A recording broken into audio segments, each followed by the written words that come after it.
Sesaat lagi Anda akan menyaksikan Coffee Break. Dipersembahkan oleh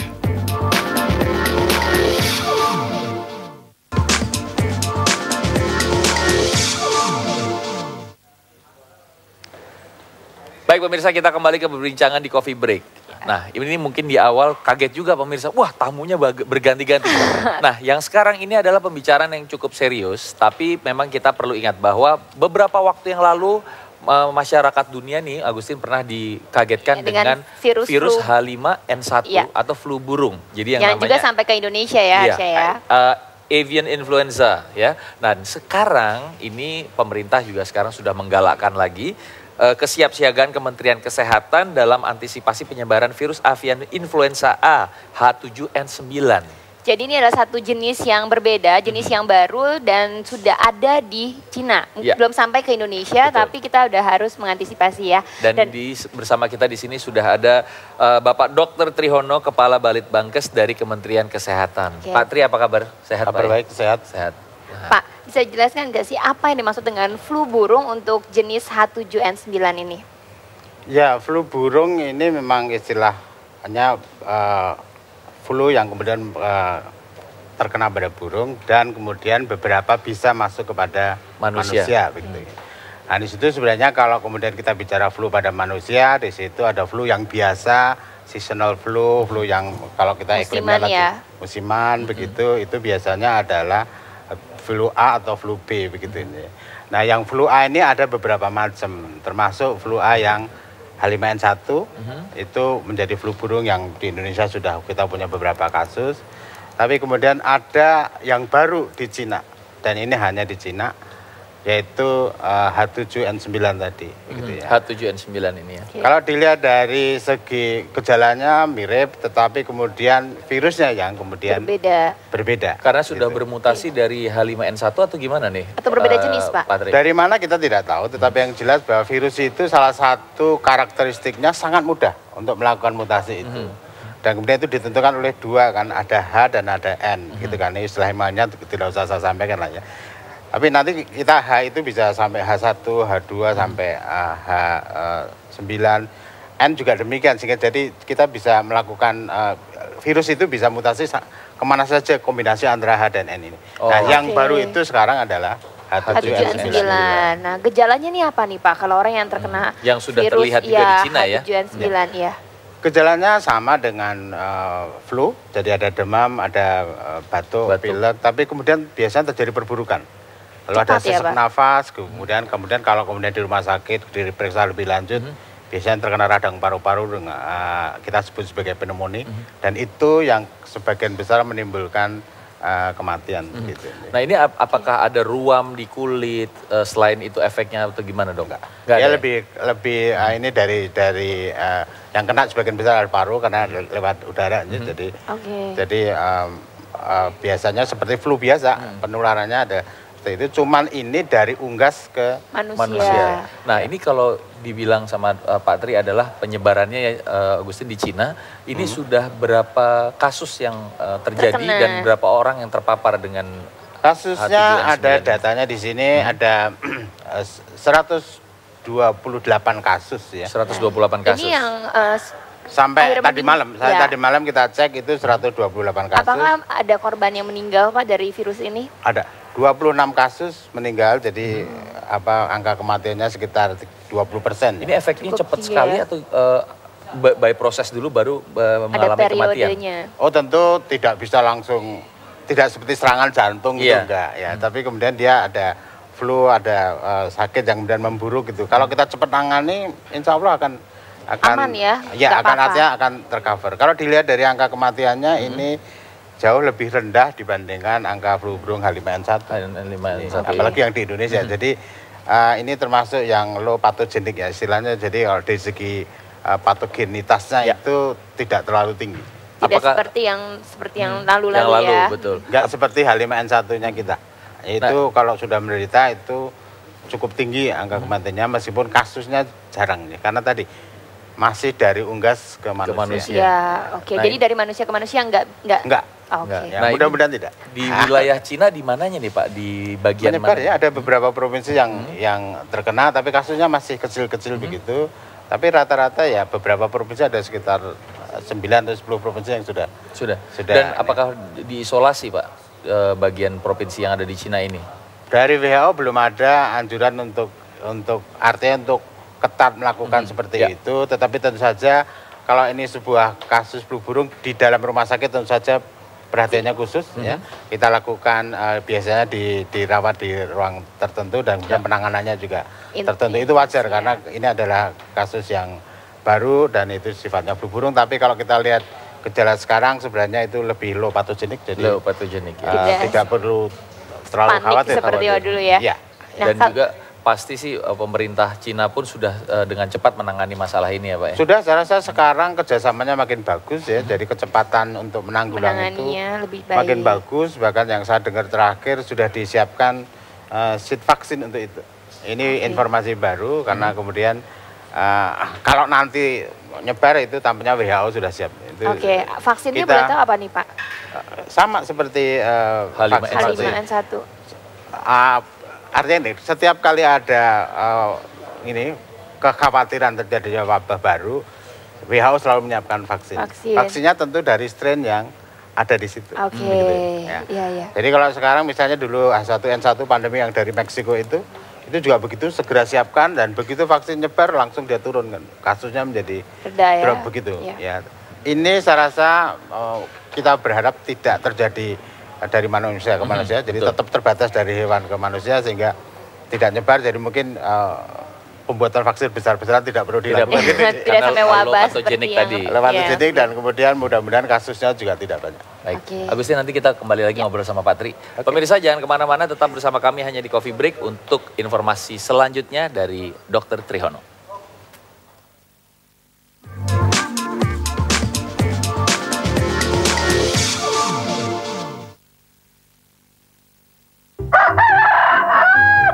Kok sekarang kandangnya dibersihkan tiap hari, Pak? Kan waspada flu burung, biar tidak tertular. Yang penting, jaga kebersihan diri dan lingkungan. Makanya, setelah memegang unggas, kita harus cuci tangan dan badan dengan sabun sampai bersih. Masak daging unggas dan telur harus benar-benar matang. Tanggap flu burung. Flu burung bisa dicegah dengan perilaku hidup bersih dan sehat. Ya, pemirsa kita masih berbincang bersama Dr. Tri dan juga Agustin ya. Tadi Ya, mau ada tentang pertanyaan tentang bagaimana penyebaran H5N1 yang Betul. lalu ya. Ya sampai saat ini gimana Pak penyebarannya di seluruh dunia dan juga di Indonesia? Oh ya, kita ada datanya barangkali ya. Sekira. Kalau di Indonesia dari awal sampai sekarang 2005 pertama ditemukan sampai sekarang itu 192 seluruhnya. Tapi angka kematiannya relatif tinggi ya. Akan tetapi kita alhamdulillah tahun ini belum ada satupun kasus gitu ya. Jadi Aman ya. mudah-mudahan selanjutnya jangan iya. ada kasus. Itu H5N1. Sedangkan untuk H7N9. H7N9 sama sekali belum ada kasus. Oke. Jadi kita memantau kalau ada suspek yang flu berat begitu selalu diperiksakan ke kita. Jadi spesimennya dikirim kita dan kita periksa ternyata bukan H7N9. Jadi sampai sekarang belum ada satu kasus pun di Indonesia dari H7N9 itu. Nah, tapi kan ada dong antisipasinya ya harusnya Betul. pasti ya. Kita kan juga Ya, antisipasi kita cukup banyak. Kita tentu saja memberikan edaran kepada yang paling ujung di lapangan, puskesmas dan rumah sakit. Ya. Siap-siap kalau menerima seperti itu, segera lakukan. Seperti halnya kita melakukan flu burung yang selama ini kita lakukan. Itu karena kita sudah pengalaman dengan H5N1, ini mirip. Dengan demikian pola Proseduralnya kesiapsiagaannya sama ya, Pak, ya? sama seperti itu. Sehingga tinggal tingkatkan itu dan kemudian kirim spesimennya ke laboratorium yang sudah ditunjuk. Kita punya sekitar 40 laboratorium yang bisa nangani itu di seluruh Indonesia. Dan tentu saja terakhir akan dikonfirmasi oleh laboratorium di Kemkes, Pusat, ya. di Litbang Kesehatan. Nah, kalau nanti ketahuan ya kita akan sampaikan ke publik. Tetapi sampai sekarang belum ada satupun kasus H7N9. H7N9. Jadi pemirsa Coffee Break jangan terlalu takut Khawatir dulu, ya. kadang khawatir karena memang pemerintah dari Kementerian Kesehatan sudah melakukan antisipasi. Sosialisasinya untuk ke masyarakat di mana Pak? sudah dimulai Pak Tri? atau belum Pak? Ya, sosialisasi tentu saja sudah dimulai, tetapi yang penting adalah perilaku hidup bersih dan sehat. Oke, contohnya Itu apa paling nih Pak? penting. Yang paling praktikal mencuci tangan atau Paling seperti praktis apa ya? adalah cuci tangan. Sebelum makan, sesudah makan, setelah bekerja, apalagi harus berkaitan Mau dengan tidur ternak, gitu ya. silakan. Kalau Anda berkaitan dengan kira-kira paparan seperti itu, lebih baik pakai masker, itu jauh lebih bagus ya kan kalau mau lagi ngurusin yang berkaitan dengan burung.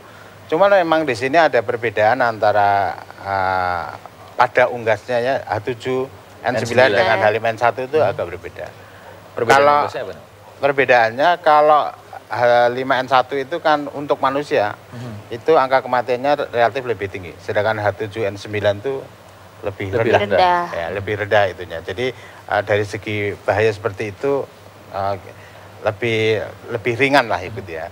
Tetapi yang kita khawatir adalah pada unggas itu tidak menimbulkan banyak kematian pada H7N9 ini. Jadi kontrolnya menjadi lebih sulit. Lebih sulit ya. Tapi kalau H5N1 diunggas, kena unggas cepat Iya, baik. Jadi kita lalu siap, di situ lalu kita lakukan pemeriksaan gitu. Tapi ini unggas Dia cuek-cuek aja, santai gitu. Apalagi angsa, bebek gitu-gitu ya Pak. Nah itu yang kemudian kita lebih hati-hati karena kemudian dari sisi unggas itu sulit, karena itu tugas berat untuk teman-teman dari Kementerian Pertanian untuk mengendalikan. Nah kalau untuk peternak sendiri, ini yang harus lebih diperhatikan unggas seperti apa?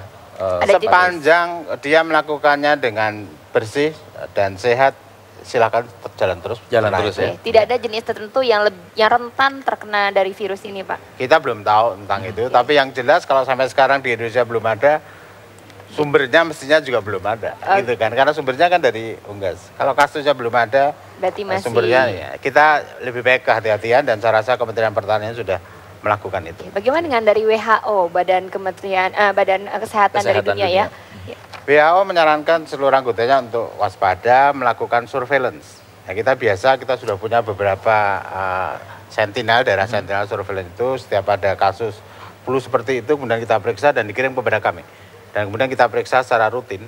Jadi kita bisa tahu perkembangan virus itu bagaimana. Jadi kalau nanti ketemu akan segera kita laporkan. Tapi sampai sekarang belum ketemu dan setiap saat itu dilakukan.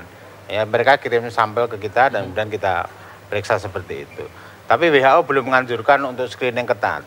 Ya, seperti dulu kan sampai ada di bandara, thermal di scan pelabuhan, gitu kan, di bandara ya. Sekarang belum dianjurkan untuk ke arah sana, tetapi kalau kemudian misalnya dianjurkan, kita sudah siap. Kita sudah coba cek ulang yang sudah pernah kita beli dulu, fungsinya sekarang baik. Tapi kalau kemudian nanti WHO menganjurkan, kita akan melakukan. Tapi sekali lagi sampai sekarang WHO belum menganjurkan untuk itu. Jadi masyarakat tenang saja, kita coba sudah mengantisipasi dan mudah-mudahan tidak masuk ke Indonesia. Betul. Dan yang paling penting untuk masyarakat juga Agustin adalah cuci tangan, bersihkan seluruh badan setelah kita bekerja, sebelum pakai kita sabun, makan. pakai air mengalir, jadi Betul. lebih bagus. Jadi kalau bisa usahakan membersihkan memang pakai sabun juga ya Pak ya, dengan untuk air mematikan mengalir. kuman pastinya ya. Itu dia. Dan gimana, apakah ada larangan nih Harsya mungkin yang suka traveling ya atau pemirsa di rumah tuh pengen pergi ke Cina. Ini apakah ada larangan Iya Pak? betul, sudah ada Belum travel ada. warning? Belum ada ke arah situ, ya. Tapi ini sebenarnya urusan teman-teman dari Media ya, Pak? Ya, tetapi kita tidak ada untuk ke arah sana. Jadi yang penting kehati-hatian di dalam negeri, dan kalau ke sana ya hati-hati saja. Tetapi toh sebenarnya ini low patogenik ya. Ya. Jadi seperti flu biasa yang angka kematiannya tidak setinggi angka kematian flu burung. Jadi low patogenik, jadi tidak terlalu khawatir. Nah, buat pemirsa, kalau tadi Pak Tri ya, Agustin bilang tidak ada travel warning.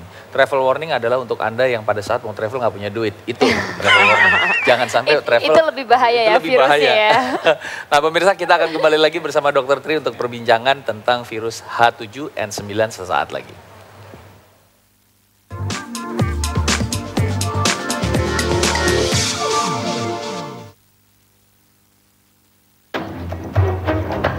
Anto sakit panas, Pak. Katanya banyak ayam yang mati mendadak di sekitar rumahnya, Pak. Waduh, jangan-jangan gejala flu burung. Anakmu sakit? Paling flu biasa. Jangan anggap enteng. Ayammu ada yang mati mendadak kan? Badan kamu panas sekali. Kamu batuk. Tenggorokan kamu sakit. Ini mungkin gejala flu burung. Harus segera kita bawa ke puskesmas. Tanggap flu burung. Bila menemukan gejala, segera bawa ke puskesmas. Iya.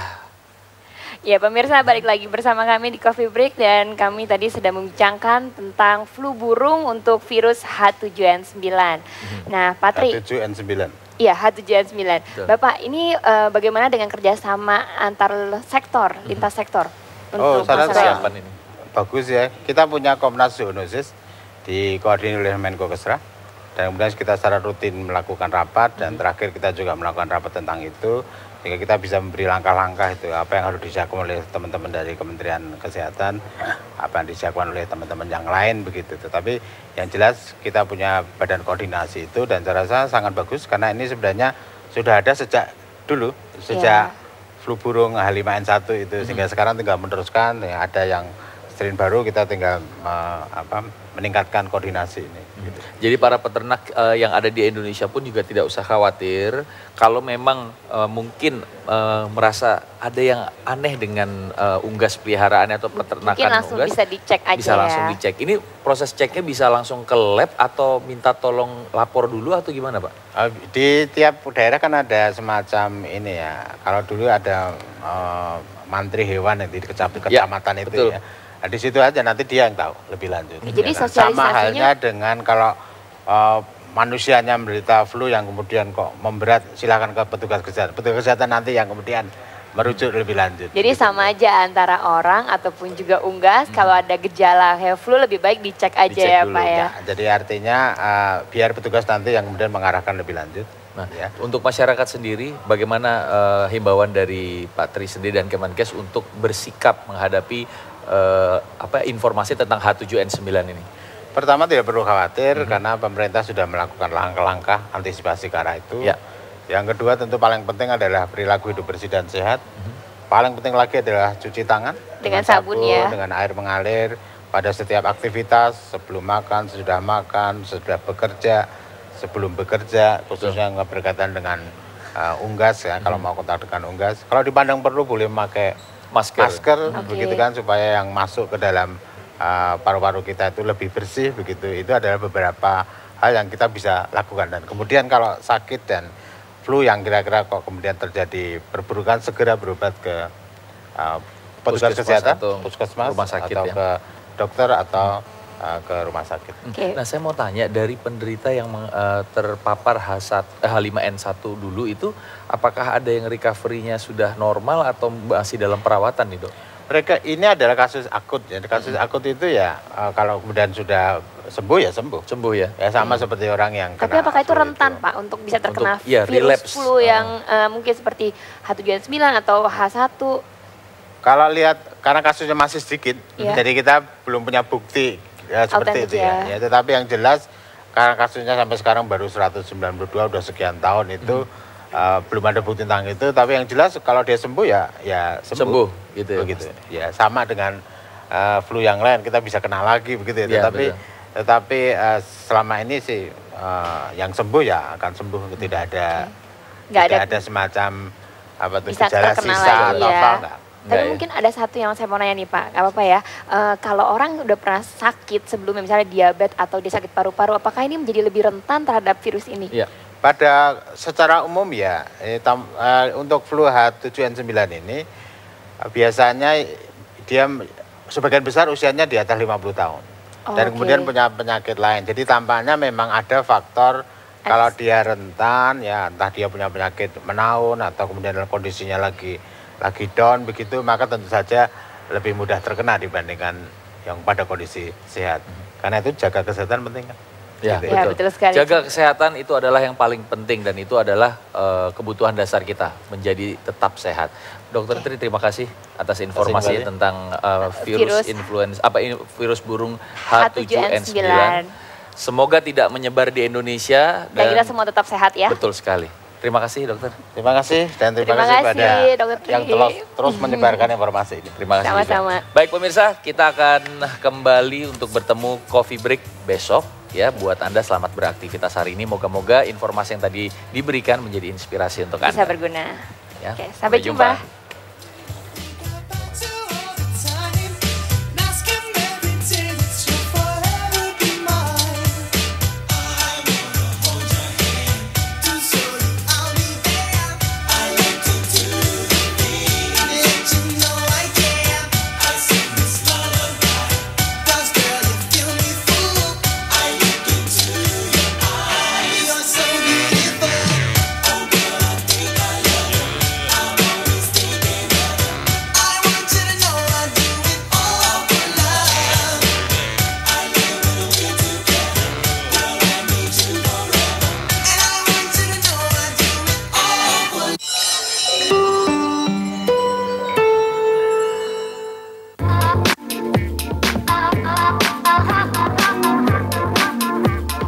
Anda baru saja menyaksikan Coffee Break.